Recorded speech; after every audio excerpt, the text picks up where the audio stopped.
Bumagsak ang bahagi ng Kabagan-Santa Maria Bridge sa Santa Maria Isabela pasado alas 8 kagabi. Dalawang pribadong sasakyan, isang truck at motorsiklo ang naapektuhan. 6 na individual din ang nasugatan. Ayon sa DPWH Region 2, nangyari ang insidente matapos dumaan ang isang truck na may kargang boulder na higit 100 tonelada ang bigat. Nagsimula ang konstruksyon ng tulay noong 2014 at nakumpleto nito lang Pebrero. Tinatayang 1.2 billion pesos ang halaga ng proyekto. Para sa update, magkakausap natin si Engineer Matias Malenab, Regional Director ng DPWH Regional Office 2. Magandang tanghali po sa inyo, Engineer. Magandang tanghali din po, bago sa iyo.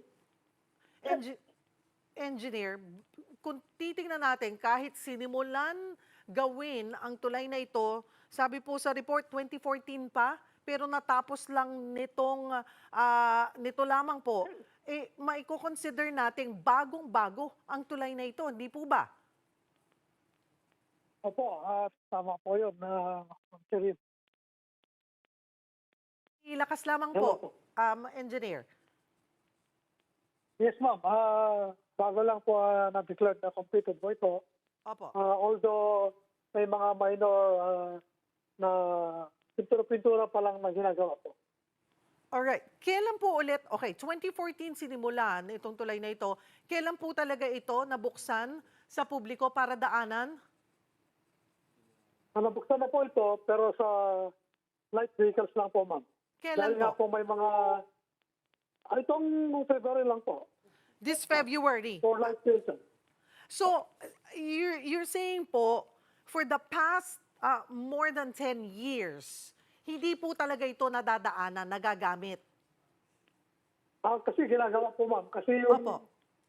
funds nito ay di naman po biglaan na ipalabas, kundi anong nag-start noong 2014, ito ay every year may release except ayon sa mga kasama ko, kasi ako po, ma'am, ay na-assign lang sa Region 2 noong November, and from information I gathered, from 2014 to 2024, hindi po every year na narilisan siya ng pera.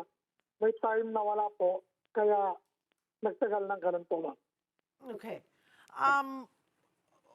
Ano po ang inyong initial assessment dito po sa dahilan ng pag-collapse nitong bridge po na ito na nagkakahalaga ng mahigit 1 bilyon? Based from initial assessment namin last night, ma'am, ng mga kasama kong engineers, ay nakita namin nga doon yung dump truck na may kargang boulders. Yun po ang alam namin na dahilan. At nung I tried to calculate and approximate yung load niya, based dun sa nakita namin na mga karga niya at bigat din ng truck, ay may total weight po ito na more or less mga 102 tons po, ma'am. 100 tons, mahigit 100 tons. Ito Yes, lang ma'am. pong particular na truck na dumaan na ito, na may kargang boulder. So, sadya po bang hindi pwede daanan ng ganito kabigat na truck po, itong bridge po na ito na nasa 1.2 billion pesos ang halaga ng pagkakakonstruct? Yes po, ma'am. Kasi yung mga tulay natin ay nakadesign lang sa maximum load na 45 tons. Based na rin sa ating batas, yung Republic Act 8794, Opo. na ang maximum gross vehicle weight natin ay should be 45 tons maximum po. Maximum of 45 tons. Paano po, bakit Yes. po nakadaan dito yung truck? Meron naman po signages tayo sa both approaches na open to light vehicles po.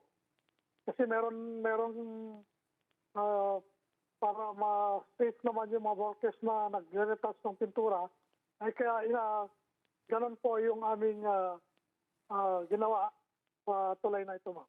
Mhm.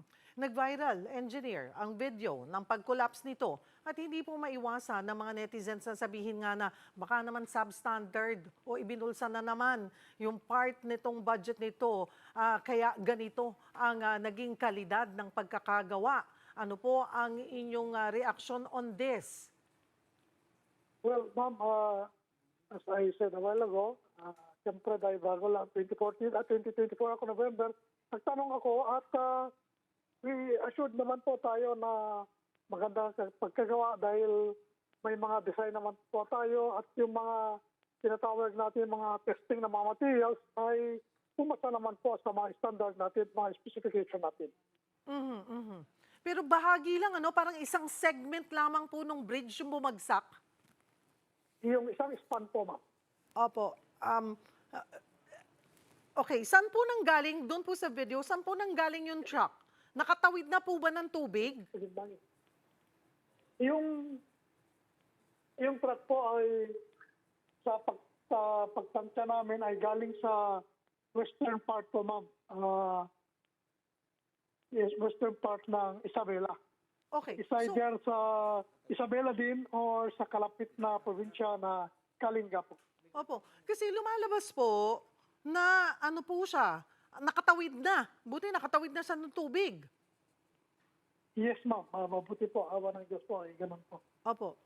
Okay, para po maintindihan ng taong bayan. Kasi talaga pong pag ganito kalahalaking halakang proyekto, engineer, ang pinag-uusapan at biglang gumuho, lalo na napakabago ng tulay, talaga pong korupsyon ang nasa isip. Ano? Okay, kasi sinasabi po natin, nakatawid na siya matagal na siyang bumabaybay. So, yung mga pinagdaanan niya, kinaya siya. Pero itong particular na portion na to, dito lang siya bumagsak. Yes, totoo po yan, ma'am. From third span mula sa ng Arc Bridge from Cabangan side na po siya, ma'am. Aha. So, ano po so far ang initial na tingin niyo po dahilan? Baka daw po posible na nakaapekto din yung mga nagdaang lindol mula pa noong 2014? Lahat po yan, ma'am, ngayon ay tinitingnan nating mga engineers from Central Office. Ongoing pong assessment nila. May mga engineers po tayo na at this moment po, ma'am, ay nag-assess sila kung ano yung possible na dahilan nung nangyaring ito po, ma'am. Mhm. Pero kasi 'di ba, bago po natin syempre bubuksan yang tulay, ganyang mga tulay po sa publiko, inaano muna po 'yan. Chine-check nyo muna kung talagang okay, fit na ba? Ready na ba ito talaga na daanan ng mga sasakyan lalo na ganito kahaba at may tubig pa pong dadaanan. Ready naman po siya, ma'am. Kaya lang, it was open to light vehicles muna. Kasi may mga tao pa na nagre-retouch. Kaya may mga synergies tayo na light vehicles pa lang muna, ma'am. So, okay, gumugulong na po ba ang investigasyon? Kailan po inaasahan malalaman yung talagang rason ng pag-collapse nitong portion of the bridge? At ano rin po Yes. ang magiging liability or ano po ang magiging aksyon ng DPWH sakaling mapatunayan o makita na may pagkukulang po ang contractor dito? Yes po, ma'am. At ang initial stage po na ginagawa natin ay yung thorough assessment ng ating bridge through our bridge experts from our central office. 4 po sila na 2 sa Bureau of Construction, 2 sa Bureau of Design. At kasalukuyan po nilang ina-assess yung ating tulay para nang sa ganun ay ma-determine kung ano yung magiging cost, ano naging cost, at kung para batayan kung ano pa yung mga susunod na hakbang na gagawin po natin. Mhm. So ngayon, as is pa lamang, hindi na muna gagalawin or agad-agad magsisimula na po ang repair dito? For the meantime po, ma'am, hindi pa gagalawin para ma-determine kung ano talaga yung ugat, kung ano yung para maging basis kung ano yung susunod na gagawin po. Ano po ang tansya ninyo? Kasi naghintay. mahigit 10 taon para madaanan po ito. Tapos ngayon, biglang hindi naman madaanan or may nag-collapse na na portion. Gaano na naman katagal ang hihintayin ng mga kababayan natin para madaanan po ito, engineer? We'll expedite everything po, ma'am. But at this point, hindi pa natin ma-determine until and unless na lalabas ng mga ating mga bridge inspectors yung kanang report po, ma'am.